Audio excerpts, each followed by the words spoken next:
माझं सौभाग्य भाग 31। दुसऱ्या दिवशी मधुराला लवकर जाग येते। पाहते तर विक्रांत तिला जवळ कवटाळून झोपलेला असतो। मनाशीच तिला हसू येतं। ती हळूच उठून त्याच्या कपाळावर किस करते आणि आवरायला जाते। तिने बाहेर बघितलं तर अवी आणि आशू सोफ्यावर आडवे पडले होते। नील आणि अभि पण बेडरूम मध्ये झोपले होते। तिला अजून करामत करायची सुचली। तिने प्राजूला उठवलं आणि मस्त आयडिया आहे म्हणून सांगितलं। दोघींनी मेकअपचं सामान आणलं। मधुराने अवीच्या आणि प्राजूने आशूच्या तोंडावर ब्रशने कारागिरी करायला सुरुवात केली। मुलीसारखा फुल मेकअप केला। डोळ्यांना, गालाला, ओठांना रंगून दिलं। वर अजून कपाळावर टिक्का पण दिला। ब्रशने गुदगुला झाल्यामुळे आशूने हात लावला तर टिक्का थोडा पसरला। जाताना स्टोलनी दोघांचे पाय आणि हातही त्यांनी बांधून टाकले।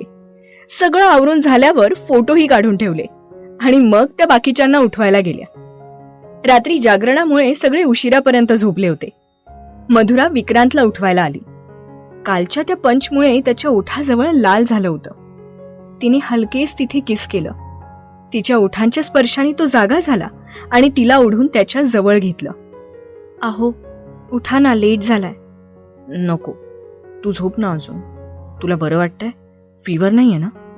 नाही, मी एकदम फिट आहे। तुम्ही उठा ना, तुमच्यासाठी माझ्याकडे एक सरप्राईज आहे। कोणतं?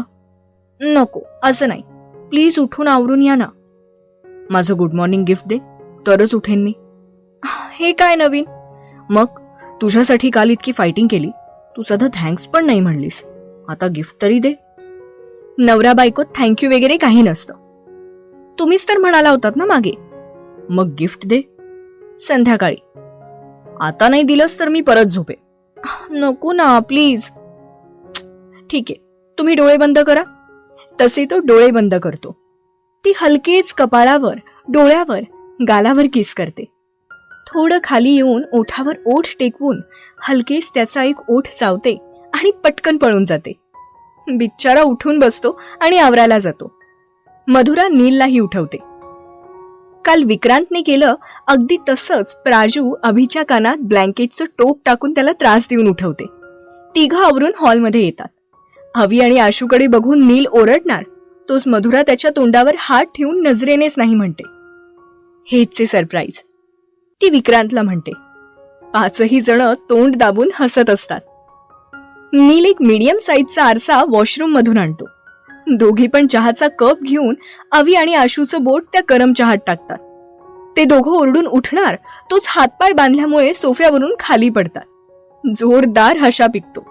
नील त्या दोघांपुढे आरसा धरतो आणि स्वतःचा अवतार बघून त्यांना कसं रिॲक्ट करावं तेच कळत नाही। कसे बसे एकमेकांना मदत करत हातपाय सोडवू लागतात ते। हो बाई, राती इथं आमचे मित्र होते, अश्विन आणि आमचे मेहुणे अविनाशराव। ते कुठं दिसनात, तुम्ही पाहिलं का कुठं? अभि म्हणतो। हो, म्हणजे एका रातीत अभि तुझ्या फार्म हाऊसवर अश्विनची अश्विनी आणि अविनाशची आविका झाली रे। कमाल आहे तुझी प्रॉपर्टी। नील म्हणतो। गप्प सारे, तुम्ही सगळे यात सामील आहात। आशू म्हणतो। जानेमन, आपण इथे यांच्यासाठी मुली बघणार होतो, पण आता मुलं शोधावी लागणार आहेत। चला ओ, किती कामं आहेत। बार्बी, मी काय म्हणते, तो कालचा जेटस्कीवाला चालेल का ग? हो ग, चालेल की। तो बघ, तो ज्याचं नाक थोडं बसकंय भजीसारखं, तो आशूसाठी म्हणजे अश्विनीला सूट होईल। आणि मग तो गाडी घेऊन ते अश्विनी ये ना गाणं म्हणेल। आणि तो बघ, देखता है जिलेबी मांगता है भजिया, तो आवीला चालेल, म्हणजे आविकाला। मधुरा हसत बोलत होती। तुमच्या दोघींना सोडणार नाहीये मी, आशू म्हटला। असं करू नये अश्विनी, मुलींनी मुलींच्या मागे लागू नये, लोक चुकीचा अर्थ घेतील। आम्ही ऑलरेडी फिक्स्ड आहोत ना, प्राजू पळतच म्हणते। मधुराची वेणी मात्र आशूच्या हातात सापडते। अवी आणि प्राजू घरभर पळत होते, पण प्राजू त्याच्या हाताला सापडली नाही, म्हणून तो रागाने आंघोळीला निघून गेला। सोड अश्विनी, असं वागणं बरं नव्हे, लोक काय म्हणतील? मधुरा, तू फार आगाऊ झालीयस। मी मावशीला तुझं नाव सांगणार आहे। काय म्हणून?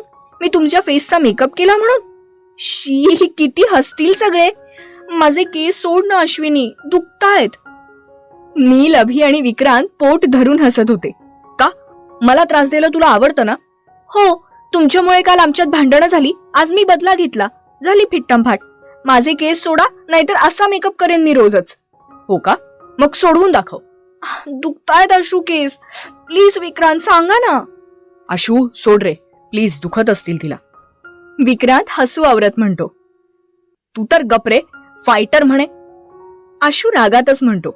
आशू, तू काल विनाकारण तिची छेड काढलीस. भोग आता कर्माची फळ. नील म्हणतो.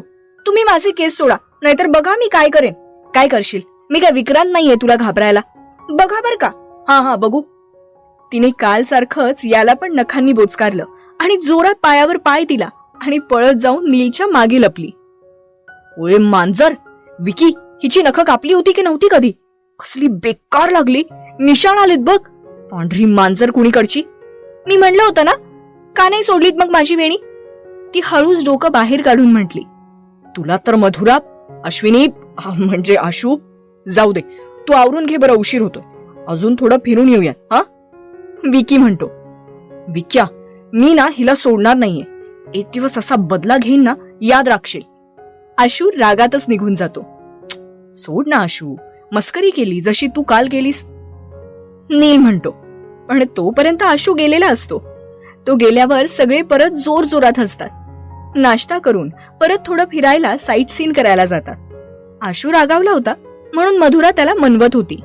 सॉरी ना अश्विनी, म्हणजे आशू भाऊजी. इतकं रागवाल का? मी लहान आहे ना अजून, आणि तुमची एकुलती एक भाऊज आहे ना. हा, छोटी आहे ना मी, असं माझ्यावर रागवायचं नसतं. मधुरा प्लीज. आशू प्लीज, नाहीतर मी परत रडेन. दाखवू का रडून? का 50 टाइम्स सॉरी म्हणू? प्लीज मधुरा. आहो, गाडी बाजूला घ्या. काय झालं बच्चा? R you okay? विक्रांतने गाडी साईडला घेतली.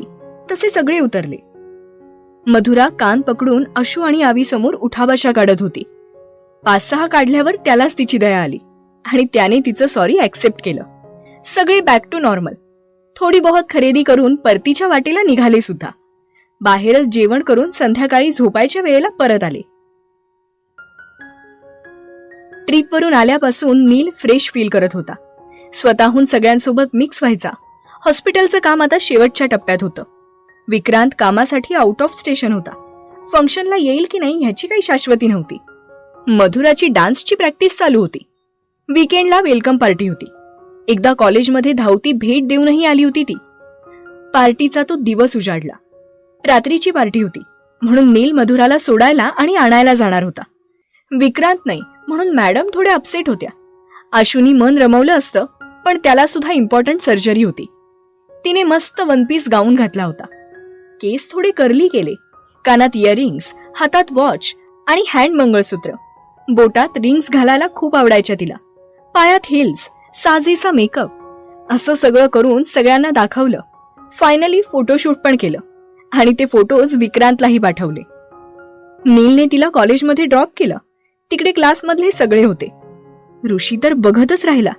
त्याने येऊन तिला कॉम्प्लिमेंटही दिली. Gorgeous, beautiful. ती सुद्धा हसून थँक्स म्हणाली. सगळ्यांसोबत मजा मस्ती चालू होती. नवीन स्टुडंट्सचे गेम चालू होते. हाय व्हॉल्यूमवर सॉंग्स चालू होती. कोणी नाचत होतं, तर कोणी फोटो काढण्यात गुंग होतं, तर कोणी नवीन जोड्या बघत होतं. थोड्या वेळात तिचा परफॉर्मन्स होणार होता म्हणून ती आवरायला गेली. मेकअप तर आधीच होता. त्यात फ्लोरल प्रिंटेड घागरा, हातात थोड्या बांगड्या, कमरेत चेन घातली. ती खूप ट्राय करत होती पण विक्रांतला फोनच लागत नव्हता. शेवटी विधीला तिने शूट करायला लावलं. तिने स्टेजवर एंट्री केली तसा ऋषी भान हरपून तिला पाहतच राहिला. सॉन्ग सुरू झालं. तसं तर दुसरं सॉन्ग सेट केलं होतं, पण आज विक्रांत नाहीये म्हणून तिने ऐन मोक्यावर चेंज केलं. डान्स करता करता तिने समोर पाहिलं तर विक्रांत होता. त्याला बघून ती खूप खुश झाली. आता मात्र डान्स पूर्ण जोशात चालू झाला. ती विक्रांतकडे बघून सगळा डान्स करत होती. तिचा अंदाज, ओढणी उडवण्याची अदा. कित्येक मुलं तिच्यावर फिदा होत होती. तिचं मात्र लक्ष फक्त विक्रांतकडे होतं. डान्स झाल्यावर तिने विक्रांतकडे बघून फ्लाइंग किस दिला. पण घोटाळा झाला. विक्रांतच्या पुढेच ऋषी होता, ज्याला हा गैरसमज झाला की हे सगळं त्याच्यासाठी आहे. डान्स झाल्याबरोबर ती पळतच विक्रांतकडे आली, पण तो तिथे नव्हता. ती त्याला इकडे तिकडे शोधू लागली. अचानक तिला कोणीतरी ओढलं आणि तिने दचकून बघितलं तर विक्रांत होता. तिने पटकन त्याला टाईट हग केलं. 3 दिवसांपासून तिच्यापासून लांब होता तो. आय मिस्ड यू बच्चा. मी नाही बोलणार. ही काय वेळ आहे का यायची? सॉरी, फ्लाईट डिले झाली. पण मी तुझा परफॉर्मन्स सुरू व्हायच्या आधी आलो होतो. आता नाराज नको होऊस, नाहीतर ही फुलं कोमेजून जायची. वाव. बच्चा, हे ते गाणं नव्हतं तू घरी सांगितलेलं? नाही, तुम्ही आला नाहीत ना म्हणून चेंज केलं. ओह माय बच्चा, I love you so much. I love you 2, 3, 4, 5, 6, 7, 8, 9 and infinite. बच्चा. विक्रांत पुढे काही बोलणार तेवढ्यात तिने त्याला ओठावर ओठ टेकवून किस केलं. त्याचा आवाज आतच राहिला. खूप वाट पाहत होती, डेस्परेट होती ती त्याला भेटायला. खूप वेळाने दोघं वेगळे झाले तरी ती त्याला मिठी मारून होती. तसं करताना ऋषीने त्या दोघांनाही पाहिलं. तो तिला भेटण्यासाठी आतुर होता. तू खूप आगाऊ झालीयस असं नाही वाटत का तुला? कोणी बघितलं तर? तिने फक्त खांदे उडवले. बच्चा, जा एन्जॉय कर, मी बाहेर थांबतो. तुझे फ्रेंड्स वेट करत असतील ना? नको नको, बास पार्टी. आता काही डिनरच तर राहिलंय. आपण बाहेर जायचं? आशू आणि नीलदाला पण बोलवा ना. आशू सकाळपासून घरीच नाही आलाय. Are you sure? तुला पार्टीत नाही जायचं? नाही, मी चेंज करून येते. ओके, ये. मी बाहेर त्यांना कॉल करतो. याच हॉटेलमध्ये डिनर करूयात मग. हो चालेल. ती चेंज करायला येते. प्राजू आणि अभि पण त्यांना जॉईन होतात. प्राजूने डान्स व्हिडिओ त्यांच्या ग्रुपवर पाठवला होता म्हणून सगळेच तिची तारीफ करत होते. आशूने तिचे फेवरेट चॉकलेट्स आणले होते गिफ्ट म्हणून. डिनर आटपून सगळे घरी निघून आले. अभिने प्राजूला ड्रॉप केलं घरी. घरी आल्यावर मधुराने आईबाबांना डान्स दाखवला. आईंना काही इतका आवडला नाही पण त्या काही बोलल्या नाही. हॉस्पिटलचं काम थोडंच बाकी होतं. 8 दिवसात उद्घाटन करून चालू करणार होते. मधुरा जातीने सगळं बघत होती. तिथली व्यवस्था, काम सगळं बघायची. अगदी स्टाफ नेमणूक, doctors, nurses, ward boy, sweeper सगळं काही. ऍडमिन मधुराकडे होतं. विक्रांत तिला शिकवायचा. लीगल फॉर्मॅलिटीज विक्रांतनी आधीच पूर्ण केल्या होत्या. आज उद्घाटन होतं. रेड कलरची काठापदराची साडी, केसांची लांब वेणी, त्यात गुंफलेले गजरे, मोठं लावलेलं सिंदूर, गळ्यात हिऱ्याचं मंगळसूत्र, कानात छोटेसे झुबे, हातात मोजक्या बांगड्या. कोणताही जास्तीचा मेकअप नाही. त्यातही ती तितकी सुंदर दिसत होती, तितकी साजेरी दिसत होती. आज सगळेच ट्रेडिशनल आउटफिटमध्ये होते. बरेच नातेवाईक, मित्रमैत्रिणी, आप्तेष्ट जमले होते. मयुरी, विनय, इराही आले होते. मावशी आणि आईंनी फलकाचं अनावरण केलं. धन्वंतरी. बाबांनी नारळ फोडला. मधुरा, नील, आशूने रिबीन कट केली. सगळं कसं सागर संगीत. सगळ्या सोयीसुविधांनी सुसज्ज असं हॉस्पिटल. जसं सगळ्यांच्या मनात होतं त्या स्वप्नाने आज आकार घेतला होता. मधुरा, आई बाबा आणि मावशी यांच्या डोळ्यात आनंदाश्रू होते. पूजा झाली, सगळ्यांची जेवणं झाली. सगळा कार्यक्रम निर्विघ्नपणे पार पडला. हॉस्पिटलचं उद्घाटन झालं. सगळे पाहुणे 2 दिवस राहून गावाला परतले. बाकीच्यांची लाईफ नॉर्मल चालू होती. सगळ्यांचं करता करता मधुराची पार दमछाक झाली होती. त्यात साडी घालून सगळी उठबस. आज निवांत झोक्यावर बसून ती बुक्स वाचत होती. आज पण विक्रांत मुंबईला गेला होता. आशू आणि नील हॉस्पिटलमध्ये. आई बाबा आणि मावशीला बाहेर एका ठिकाणी पूजेला जायचं होतं म्हणून लिचीला मधुराकडेच ठेवणार होते. मधुरा, लिची तुझ्याकडे राहील, मावशी म्हटल्या. का? मधुरा, ओरडायला काय झालंय? राहू देत त्याला. बघितलंय मी, काही त्रास देत नाही तू आता. त्याचं ते खायचंय ते दे म्हणजे तो शांत बसतो. पण आई का? बेटा, तो नाही त्रास देत, काळजी करू नकोस. ठीक आहे बाबा, काय करणार आता. तुम्ही त्याला आधी बांधून ठेवा, मी लांबून जेवण देईल त्याला. आम्हाला यायला लेट होईल तर तुम्ही जेवण करून घ्या, मावशी म्हटल्या. मधुरा उसनं हसू आणून मानेनेच हो म्हणते. सगळे होते तेव्हा लिची शांत होता. ते गेल्यावर परत भुंकायला लागला. तिची तर घाबरगुंडी उडाली होती. तशी स्वतःला सावरत बसून राहिली ती. लिची, भूक लागलीये का? पाणी पाहिजे? यार, याला खायला काय देतात? ते पेडिग्री. हा, ऍड मध्ये बघितलंय मी. पण मी द्यायला गेले आणि हा मला चावला तर 14 इंजेक्शन्स. नाही नाही, नको नको. मनातच तिचा गोंधळ चालू असतो. इकडे लिची जोर जोरात भुंकत असतो. ती त्याला कसं बसं लांबून थोडंसं देते आणि पाणी ठेवून पळ काढते. तो खाल्ल्यावर सुद्धा भुंकत असतो. तिचं सगळं कॉन्सन्ट्रेशन जात होतं. खूप चिडचिड होत होती. ती त्याच्यावर ओरडतच बाहेर येते. काय आहे आता, काय पाहिजे तुला? नुसतं ओरडतोयस, बोल की. अरे ह्याला कुठे येतंय बोलायला. मधुरा शांत. लिची, सोनू, पिल्लू काय झालं तुला? लहान मुलांशी बोलतात तशी लांबूनच ती त्याच्याशी बोलत होती. तो थोडा वेळ गप्प बसतो, पुन्हा भुंकायला सुरू करतो. ती एक काठी घेऊन त्याला भीती दाखवते. अजून भुंकल्यावर त्याच्यावर काठीही उगारते, पण त्याला मारत नाही. तो अजूनच जोरजोरात भुंकतो. आता मात्र तिचं डोकं दुखायला लागलं होतं.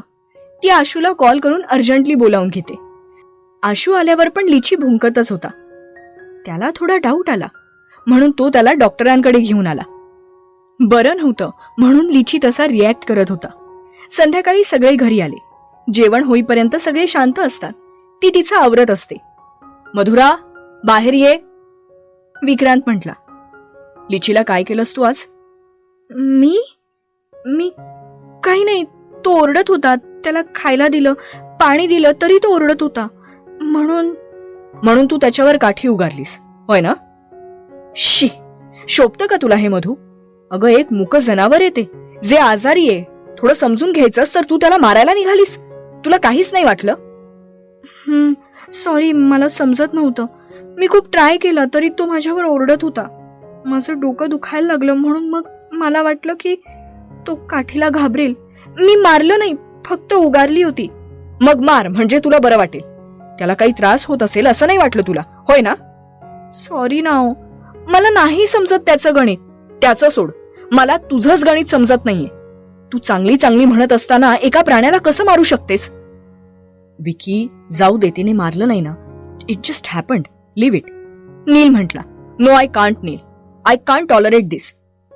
दिस behaviour is totally rubbish, Madhura. And for God sake don't cry, because I am not going to console you this time. Vikrant, please ऐकून घ्या. विकी, तिने जाणून बुजून नाही केलं. जे झालं ते चुकून झालं. तिला नाहीये सवय लिचीला सांभाळायची, म्हणून रिॲक्ट झाली.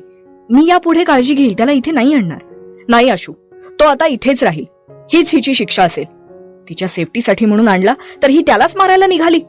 गो मधुरा, त्याची औषधं पाण्यात मिक्स करून दे. कोण? मी? नाही, मी. तू मारायला निघाली होतीस ना, मग तूच त्याला मेडिसिन द्यायचंस. विक्रांत खूप रागात होता. तिने कामच तसं केलं होतं तर काय. तिने गपचूप भीतच त्याला ते खायला दिलं. आशू सोबत त्याच्या डॉग हाऊस मध्ये सोडलं. विक्रांत रागारागाने बेडवर झोपून गेला.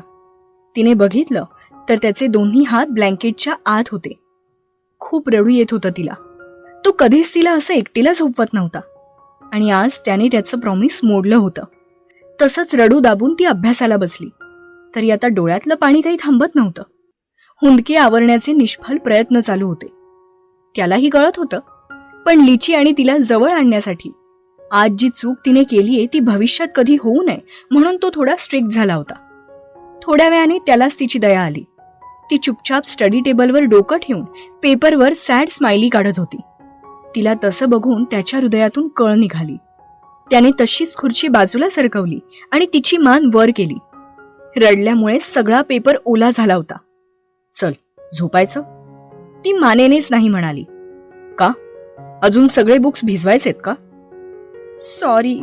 मधुरा, ती अजूनच जोरजोरात हुंके देऊन रडू लागते. काय झालं? आता ओरडलोय का मी तुला?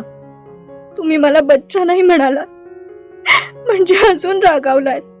अरे शोना, तसं नाहीये. तू चुकीचं वागलीस ना. तो लिची तुझ्यासाठी आणलाय ना, मग त्याच्याशी कर ना फ्रेंडशिप. तुला करमणूकही होईल आणि बरंही वाटेल. मी सांगितलं होतं का त्याला आणायला? परत तेच. अगं, तू एकटी असतेस घरात म्हणून आणलंय त्याला. आता तो आपल्याकडेच राहील. नको ना, प्लीज. ठीक आहे, मग बस इथेच रडत. विक्रांत, प्लीज. बच्चा इतका हट्टी स्वभाव चांगला नसतो यार. थोडं कर ना ऍडजस्ट माझ्यासाठी. आता प्लीज झोपायला चल. मी खूप म्हणजे खूप दमलोय ड्राईव्ह करून. आणि तुला सोबत घेतल्याशिवाय मला झोप येत नाही, माहितीये ना. चल, हे रडणं बंद कर. तुझं नाव मला अलका कुबल ठेवावं की काय असं वाटायला लागलंय आता. दिवसा आड हे रडणं चालूच असतं. विक्रांत. बरं जा, फ्रेश हो. चेहरा बघ कसा केलायस. सगळे जबरदस्ती करून तिलाच लिचीचं सगळं करायला लावायचे. आधी ती तोंड वाकडं करायची, पण यावेळी विक्रांत खूप स्ट्रिक्ट झाला होता, म्हणून गपचूप सगळं करत होती. हळूहळू लिचीबद्दलची तिची भीती कमी होत गेली. कोणाच्याही मदतीशिवाय ती त्याला आता खायला प्यायला द्यायची, वॉकिंगला घेऊन जायची, सोबत योगा क्लासलाही घेऊन जायची. लिचीही तिच्यासोबत कम्फर्टेबल झाला होता. आता दोघात फ्रेंडशिप झाली होती.